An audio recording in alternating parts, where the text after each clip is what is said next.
A evangelização também não deixa de ser um curso, né? Embora não tenha a configuração de curso, mas a gente está ali evangelizando espíritos também. Porque todos nós, antigamente a evangelização era entendida só criança até 18 anos. Hoje não, hoje Eurípides Barçanufo, ele vem trazendo uma metodologia que é desde o bebê do ventre até a terceira idade. Tudo é evangelização. Ponta a ponta. Ponta a ponta. Tudo é evangelização. Então, ao mesmo tempo que eu estou ajudando a evangelizar, eu também estou me evangelizando. E isso faz com que eu procure me tornar cada vez melhor. Esse é o grande objetivo da minha vida. Haroldo Dutra, ele diz que a missão do Espiritismo é tornar o homem, fazer o homem de bem. Não o homem do bem, de posses. O homem de bem, o homem que pratica a caridade, que pratica o amor. E aí, é essa a missão do Espiritismo, é isso que eu procuro na minha vida e levar para os meus alunos, vou colocar alunos, mas não me considero professor. Eu ia perguntar justamente sobre essa questão que você falou das desobsessões. A gente recebeu um comentário num vídeo que a gente deixou aberto pro pessoal falar o que eles queriam ver mais aqui no programa e falaram que eles queriam conhecer mais o que é isso. Então eu queria perguntar se você podia explicar um pouco mais como que é esse processo, como você chegou para conseguir trabalhar com isso, como foi o seu processo de formação, vamos dizer assim, para poder lidar com essas desobsessões. E o que seria isso? Porque foi um comentário que falaram que queriam mesmo conhecer mais sobre isso, porque não tinham ideia do que seria uma desobsessão, né? Que o convidado falasse, né? O que viesse até nós, falasse mais sobre isso. Tá. O que é a desobsessão? Bom, nós somos espíritos milenares. Né? E ao longo da nossa trajetória, nós cometemos muitos erros, prejudicamos muita gente. Muitos de nós até cometemos atrocidades. E por conta de tudo isso, o que acontece? Nós trazemos espíritos que são desafetos nossos. São os que nós... E muitos deles, eles querem se vingar da gente. Então são esses que querem se vingar que nós chamamos de obsessores. Mas eles, por que eles querem se vingar? Porque nós os prejudicamos. Então era comum a gente considerar os obsessores como espíritos do mal. Hoje eu já tenho uma visão totalmente diferente, não são espíritos do mal. Nós os colocamos nessa situação. Porque nenhum espírito é mal. Deus não criou nenhum espírito mal. Só por conta da nossa inferioridade, do nosso aprendizado, né, da nossa evolução, nós estamos ainda numa fase em que cometemos maldades. Né?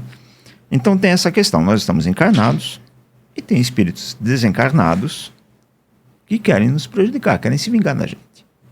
E por algum motivo eles nos acham. Opa, achei. Ele está encarnado, ele não me vê. É agora que eu me vingo. Então ele vem e começa a nos prejudicar. Às vezes, prejudicando nosso físico, provocando brigas, intrigas. Tá? Tem casos que pode levar até a pessoa ficar meio louca. Doenças também pode ser. Doenças, sim. Tá. Eles fazem de tudo. Tá? Qual é o nosso trabalho lá na desobsessão? Embora a gente trabalhe na nossa casa, nós consideramos ali um pronto-socorro. Então é atendimento rápido. Uma desobsessão mesmo pode levar meses. Né? No livro Diálogo com as Sombras, o autor ele narra desobsessões que levaram meses. Em cada sessão ele ficava de uma, às vezes até 2 horas dialogando com o espírito para conseguir fazer uma desobsessão. Né? E também ali uma doutrinação daquele espírito. Né? Nosso objetivo não é doutrinar ninguém. Nosso objetivo é principalmente tirar ele daquela cristalização para que depois ele seja atendido pelas equipes espirituais e aí ele entra no processo de reeducação, trabalho interno, para voltar para o caminho correto. E principalmente sair daquele esquema. Então a desobsessão que a gente faz é isso. Tem um médium, o espírito é trazido, entra em conexão com esse médium, e começa a falar. E aí, através do que ele fala, a gente vai usando os argumentos que a gente tem, algumas técnicas, né? Para poder tratar e fazer ele sair daquela cristalização e abandonar a vingança. Porque é quase uma ciranda, né? É uma ciranda, exatamente. É um círculo vicioso.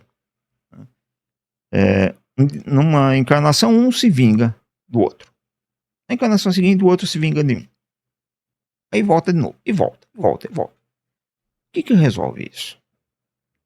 Então eu, principalmente, procuro mostrar para ele que a vingança é inútil. Não vai levar a lugar nenhum, não vai resolver nada. Eu pergunto para ele, vocês estão há tanto tempo aí se degladiando nisso? O que resolveu? Melhorou alguma coisa na relação de vocês? Ele fica pensativo. Então, perceba, a vingança só prejudica os dois, e principalmente você. Eu estou falando com você que eu quero ajudar agora. O outro vai ser ajudado também, mas é você. Falar, mas se ele não...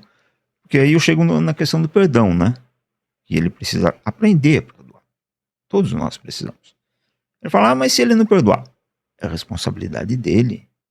Se você começar a perdoar, você se livra da situação, você começa a encontrar paz. Então o processo de desobsessão é esse, é tirar aquele espírito daquela cristalização, daquele ponto que ele está lá parado. É uma condição, né? É uma condição Tá. em que ele se impõe para que ele possa ser auxiliado. Dali ele vai depender da situação dele. Se ele tiver, vamos dizer assim, muito doente, ele é levado para um hospital, lá ele é tratado, senão ele já é levado para uma colônia, ali ele recebe bastante orientação, começa a estudar e se preparar para novas encarnações. Tá? O perdão é um processo. Né? Como Jesus falou, tem que perdoar do coração. Mas quem consegue perdoar do coração? Nós não estamos nessa fase ainda. Mas se a gente não começar a dar os primeiros passos, que seja, eu perdoo, mas não quero mais ver. Eu perdoo, mas eu aqui, ele lá. Né? Mas de tanta gente falando isso, vai entronizando, e uma hora a gente acaba perdoando o coração. É um processo. Mas tem que dar os primeiros passos. Tá? Para escalar uma montanha, eu tenho que começar a escalar os primeiros metros. Eu não vou dar um pulo lá em cima da montanha. Eu tenho que galgar ela passo a passo. É o processo do perdão e de tudo, né? De tudo na nossa vida. É esse processo. Sim. Então é isso que a gente procura fazer. E além do que, eu deixo bem claro para ele. Você perdoar não vai tirar a responsabilidade do outro. Porque ele infringiu leis de Deus. E no fundo é perante essas leis de Deus que nós temos que nos reparar. Então Deus vai providenciar situações para ele que ele vai ter que reparar os erros dele. Assim como todos nós. Mas você fica em paz. E através daí ele consegue então aceitar a ajuda. Pelo menos naquele momento. Aí depois ele tem o livre-arbítrio dele. Se ele quiser continuar nesse caminho, sim. Se não quiser, a escolha é dele. Ninguém obriga a nada. Agora, Jardel, tira uma dúvida. Todo espírito que fica nessa condição de obsessor, como você bem disse, né, metaforicamente, cristalizado dentro de meio que uma ciranda de erros, de repetições ali, ele sempre tem uma relação com aquele que está encarnado, ou existem espíritos oportunistas que não têm relação nenhuma com aquela pessoa que está encarnada, mas por alguma circunstância ela se torna um obsessor? Normalmente tem relação, sim. Tá. Mas por conta da sintonia da pessoa, nós acabamos atraindo espíritos oportunistas, vamos dizer assim. Entendi. Tá? Então, tem essa questão. Mas os mais complicados são aqueles que estão Que em tem relação. um propósito, Que vai. tem um propósito. Ele tem um propósito muito claro, que é ficar ali obsidiando a pessoa ali e trazendo essa perspectiva, né, Sim. de vingança, né, que seria a palavra. Exato. Uma coisa que me chama atenção, e me corrija se eu estiver errado, dentro da doutrina dos espíritos, vocês têm todo um conhecimento, Evangelho, segundo Kardec, né? O Livro dos Médiuns, tem todo um aparato muito profundo, né, a ser estudado.